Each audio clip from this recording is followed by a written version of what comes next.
Ya abriste tu compañía en los Estados Unidos, ya tenés tu LLC. ¿Cuál es el siguiente paso? Yo soy César Rucó y formo parte del equipo de Online Taxman.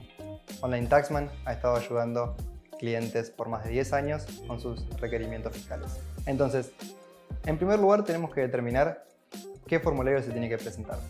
Y para poder definir eso, tenemos que entender la cantidad de dueños que tiene la LLC. Entonces, si la LLC tiene un solo dueño, va a tener que presentar un formulario llamado 5472.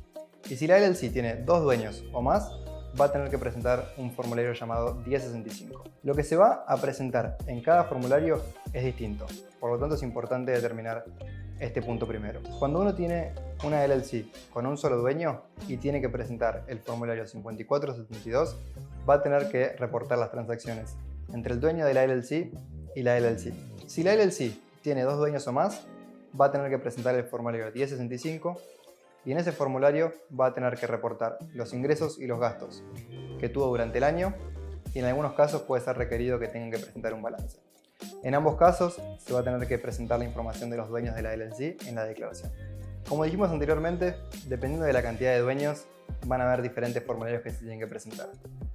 Con un solo dueño, el formulario es el 5472, que es debido para el 15 de abril, y es importante que tengan en cuenta esta fecha límite, ya que si no se presenta a tiempo, el IRS podría mandarles una notificación con una penalidad de $25.000. Por otro lado, el formulario 1065 es debido para el 15 de marzo, y en este caso también se van a incurrir penalidades por no presentarlo a tiempo, y las penalidades van a ser por socio y por mes.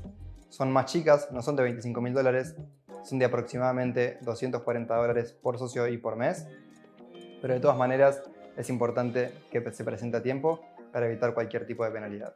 Si estás viendo este video y te estás dando cuenta que no presentaste la declaración a tiempo, nosotros te podemos ayudar a lidiar con el IRS. Hemos ayudado a clientes enviando una notificación para pedir un perdón y que se les disminuzcan las penalidades y hemos tenido éxito. Por lo tanto, nos puedes contactar y te ayudaremos.